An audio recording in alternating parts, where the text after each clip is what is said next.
আজিৰ ভিডিঅ'ত আমি ক্লাছ 10ত থকা চেপ্টাৰ 11 অংকন এক্সাৰসাইজ 11.1 আমি 6 নম্বৰ প্ৰশ্নটো অংকন কৰিম। প্ৰশ্নটো কি কৈছে চোৱা, BC = 7 cm, angle B = 45, angle A 105 যুক্ত ABC এটা ত্ৰিভুজ আঁকিবলৈ কৈছে। তাৰ পিছত এটা ত্ৰিভুজ আঁকা যাৰ বাহুবোৰ ত্ৰিভুজ ABCৰ অনুৰূপ বাহুবোৰৰ 4/3 গুণ হয়। তোমালোকে নিজে ত্ৰিভুজটো কেনেকৈ হ'ব কল্পনা কৰিছা। ইয়াত কিমান আছে আমাৰ এটা ত্ৰিভুজটো মই জানিবা। ইয়াত এনে BC টো আমাৰ BC 7 দিলোঁ। তাৰপৰা এংগুল B টো আমাৰ কিমান 45, এংগুল A এইটো আমাৰ A হ'ব 105। যদি আমি B আৰু A ৰ মান কোন যদি জানো আমি C ৰ মানো জানিব লাগে, হয়নে নহয়। তাৰ কাৰণে আমাৰ কি ত্ৰিভুজৰ কোণবিলাকৰ যোগফল কিমান থাকে, সমষ্টিটো আমাৰ 180 ডিগ্ৰী। তেনেহ'লে আমাৰ C টো আমি কেনেকৈ উলিয়াম, A + B + C = আমাৰ 180 হয়। তেনেহ'লে আমাৰ A ৰ মান কিমান হয় 105, B ৰ মান 45 + C 180। তেনেহ'লে 145 + 45 150 + C = 180, C = 180 - 150। তেনেহ'লে কোণ চিন ভেলু কিমান পালোঁ আমি 30, 180 - 150 কিমান পালোঁ আমি 30। তেনেহ'লে আমাৰ এইটো কিমান হ'ল 30 ডিগ্ৰী। এই কোণকেইটা আমি এতিয়া অংকন কৰিম। চোৱা কেনেকৈ অংকন কৰিম। প্ৰথমে আমি এইটো ওলাই ল'লোঁ। আমি অংকন প্ৰণালী এইটো লিখিব লাগিব। প্ৰথমে আমি BC =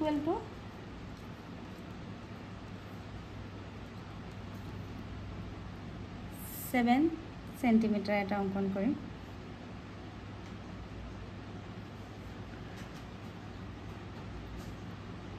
সদায় আমি 0 পৰা ল'বলৈ গৈছিলোঁ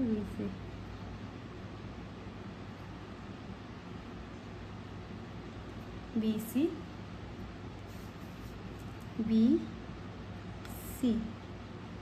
এইটো পিছলৈ আমি এইটো ভৰাই দিব পাৰোঁ। এতিয়া কিমান কোণ B টো আমাৰ কিমান 45 ডিগ্ৰী। 45 ডিগ্ৰী আমি কেনেকৈ ৰাখিম চোৱা, এইটো সমানে ৰাখিবা। এইটো কোণমতে কোণ B ৰ পৰা আমি এটা বিন্দু B বিন্দুৰ পৰা আমি এটা বৃত্তচাপ আঁকিম। আগৰ ভিডিঅ'টো দেখাইছোঁ। আৰু এই বৃত্তচাপটো আমাৰ এই ৰেখাখনত ক'ত কাটিছোঁ ইয়াত। তেনেহ'লে এইটো আমি এইটো সলনি কৰিব নালাগে।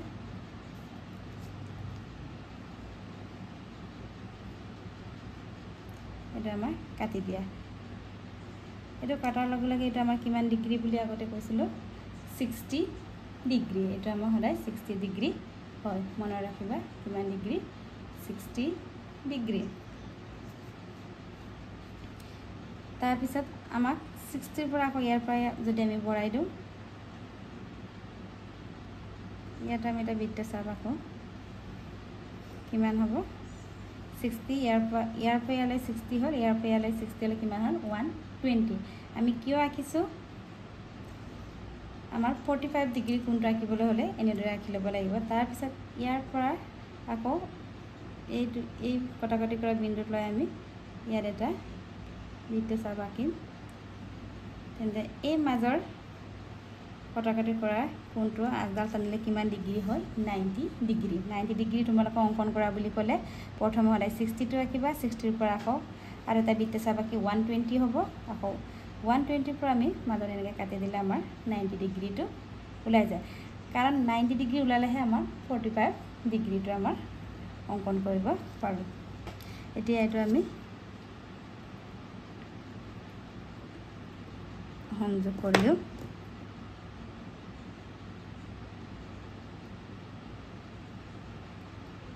এইটো বা ডট দিব পাৰা, কাৰণ আমাক 45টোৱে লাগে।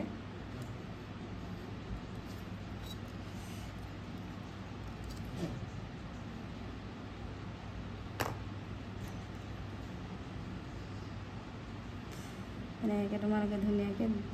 দিলেও হয় ডট হিচাপে।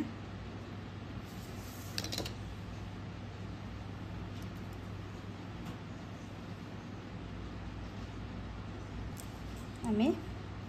90 ডিগ্ৰী অংকন কৰিলোঁ। 90 ডিগ্ৰীৰ পৰা আমি 45 ডিগ্ৰী কেনেকৈ আনিম চোৱা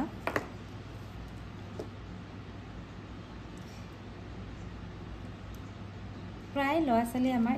এইটো কটাকটি কৰা বিন্দুৰ পৰা লয় 45 ডিগ্ৰী অংকন কৰিবলৈ কিন্তু ইয়াৰ পৰা নহয় তোমালোকে ইয়াত য'ত আমাৰ বৃত্তচাপটো পৰিছে তাত আমি কাটি দিলে আমাৰ কি হয় আমাৰ 45 ডিগ্ৰী হৈ যায় তোমালোকে কোনমান যন্ত্ৰৰ সহায়ত জুখিলেও একে পাবা এনেহ'লে আমি এইটো আঁকিম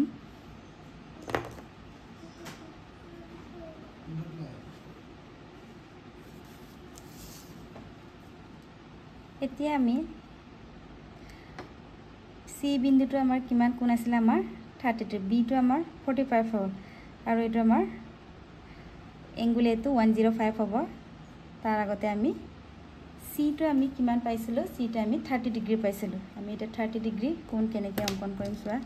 একেই কথা আমাৰ আগৰ নিচিনা ইয়াৰ পৰা লৈছে আমি সি বিন্দুত এটা বৃত্তচাপ আঁকিম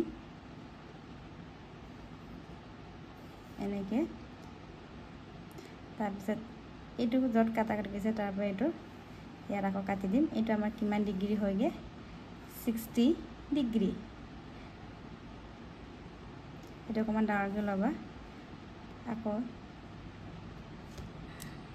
এইটো আমাৰ 30 হ'ল আকৌ ইয়াৰ পৰা আমি যেতিয়া কাটি দিম এইটো আমাৰ কিমান হ'বগে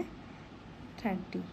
এই কাটা কাটি কৰা বিন্দুটো আমি এনেদৰে জইন কৰিলে আমাৰ এইটো কিমান ডিগ্ৰী কোণ হ'ল আমাৰ 30 কেনেকৈ আমি সংযোগ কৰিম চোৱা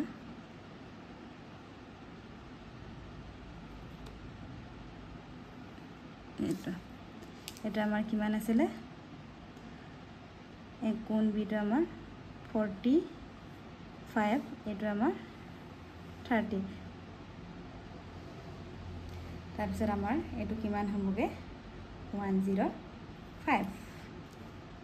এটা আমাৰ কোণ এইটো কিমান হ'ল আমাৰ 105 এতিয়া আমি প্ৰশ্নমতে কোৱাৰ দৰে আমি কি আঁকিলো আমি BC 7 সেন্টিমিটাৰ ললো কোণ B 45 কোণ A 105 আৰু কোণ C টো আমি উলাই পিনে কি 30 ডিগ্ৰী আছিল এটো অঙ্কন কৰিলো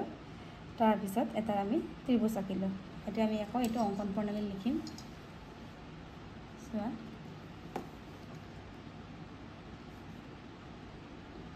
অঙ্কন প্ৰণালী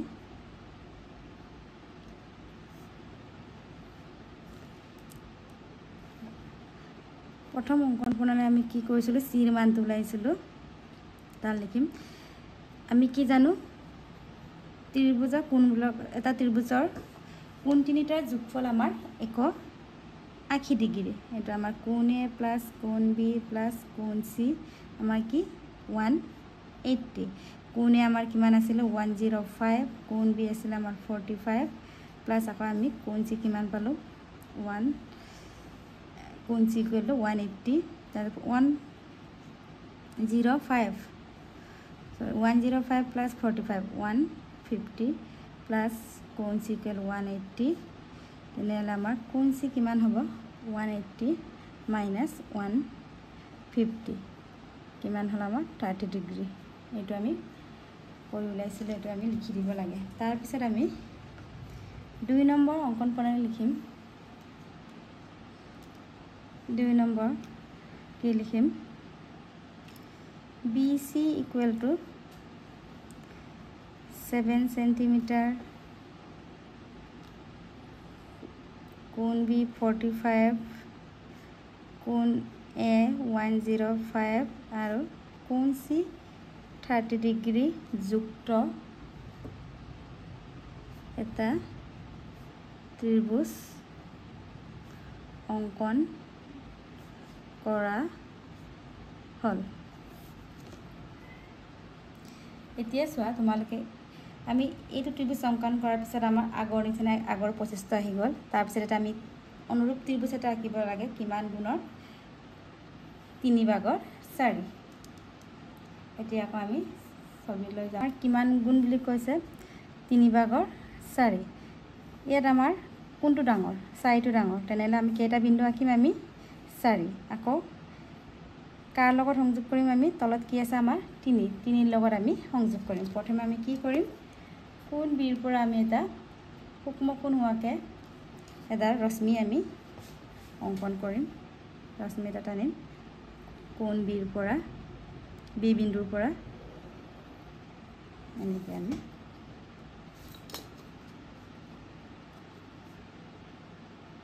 AX অঙ্কন প্ৰণালী লিখিম এতিয়া আমাৰ BX আহিব BX BC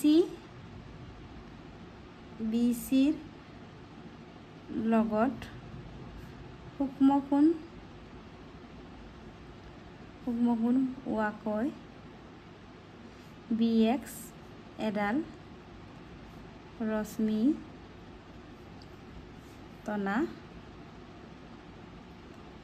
হল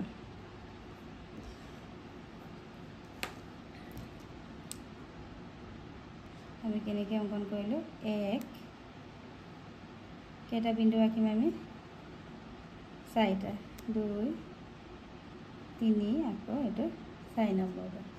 তাৰপিছত আমি কি নামকৰণ কৰিম এইটো বি পৰা আছে কাৰণে আমি এইটো B1 B2 B3 B4 আৰু মই কি কৈছিলোঁ তলত কোনটো আছে আমাৰ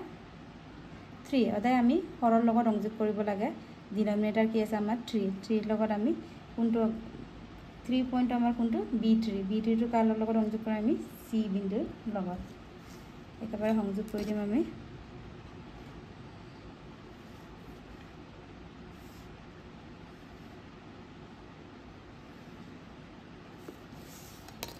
এইটো আমি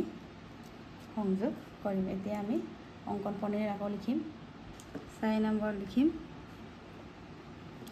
BX ৰেখাত কেইটা বিন্দু লৈছে আমি 4টা বিন্দু অঙ্কন কৰা হল যাতে B1 B1 B2 B2 B3 B4 হয় তাৰপিছত আকৌ কি কৰিছিল আমি B3C সংযোগ কৰা হল এতিয়া আমি অনুৰূপটিৰ বস্তু আকৌ আঁকিমগে এতিয়া আমাৰ B3 ৰ কাম শেষ হল B4 এইটো আমি আগে পিছে কৰিব পাৰো এইটো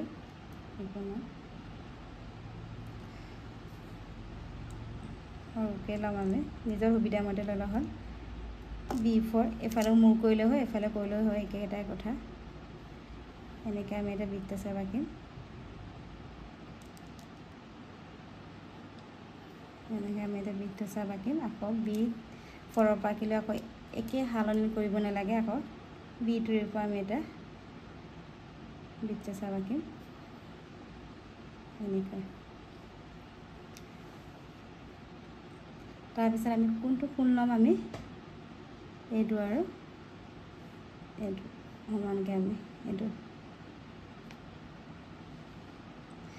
ক'ৰ পৰা কাটিমগৈ আমি য'ত আমাৰ বি বিন্দুটো কাটিছিলে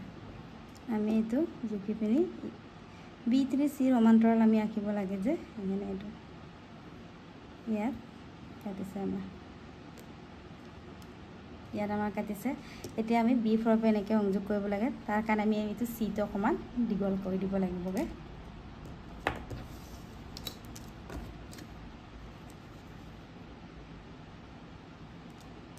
এনেকৈ আমি C টো বহাই দিলোগে তাৰপিছত আমাৰ এই কটাকটি কৰা বিন্দুৰ লগত B4 টো আমি B3C ৰ সমান্তৰাল হোৱাকৈ এডাল ৰেখা আঁকিম এইটো আমাৰ C ড্ৰেছ বুলি নামকৰণ কৰিলোঁ ঠিক তেনেদৰে আকৌ আমি এই C ড্ৰেছৰ পৰা আকৌ আমি এটা বৃত্তচাপ আঁকিম এইটো ইচ্ছা কথা নিজৰ সুবিধা অনুসৰি যোগটো ল'লে হ'ল এইটো ইয়াৰ পৰা বৃত্তচাপ আঁকিলোঁ আকৌ C ড্ৰেছৰ পৰা আকৌ একেটাই সালনি কৰিব নালাগে আমি চিৰ পৰা আকৌ এটা বৃত্তচাপ আঁকিলোঁ আৰু কোনটো কোণ ল'ম আমি এইটো আৰু এইটো লৈ আমি পৰা আমাৰ চিৰে চাই বৃত্তচাপটো কোনটো আছিলে এই বিন্দুটোত আছে এইটো আমি কাটি দিম তাৰপিছত আমি এই চিৰ সমান্তৰাল হোৱাকৈ চিড্ৰেছ তো এডাল ৰেখা সমান্তৰাল হোৱাকৈ এডাল ৰেখা আঁকিম য'ত এইটো কটাকটি কৰিছে এইটো চিড্ৰেছটো আমি সংযোগ কৰি দিম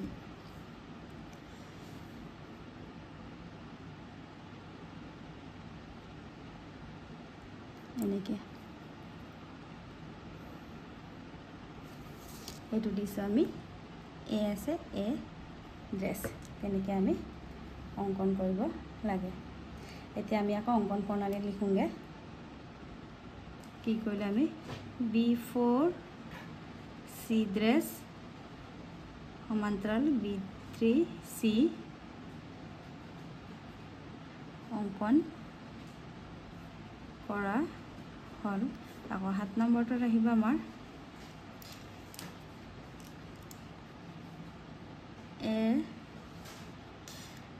এ চি সমান্তৰাল এ ড্ৰেছ চি ড্ৰেছ অংকন কৰা হ'ল আৰু 8 নম্বৰটো আমাৰ এতেকে 8 নম্বৰ নিলাগে নিৰ্ণয় ত্ৰিভুজটো আমাৰ কি নিৰ্ণয় ত্ৰিভুজ B A dress C dress কোনটো আমাৰ বি এ ড্ৰেছ চি ড্ৰেছটো আমাৰ এ বি চিৰ এটা অনুৰূপ ত্ৰিভুজ এইটোৱে আমাৰ নিৰ্ণয় কৰিব লগা ত্ৰিভুজটো B A dress C dress অংকন প্ৰণালীবোৰ প্ৰায় লিখা একেই আৰু আঁকাটো প্ৰায় একেই হয় প্ৰেক্টিছ কৰি থাকিলে এনে আহিব তোমালোকে প্ৰেক্টিছ কৰি থাকিবা আমাৰ আৰু এটা আছে অংকন কৰিবলগীয়া সেইটো মই নেক্সট ভিডিঅ'ত অংকন কৰি দেখাম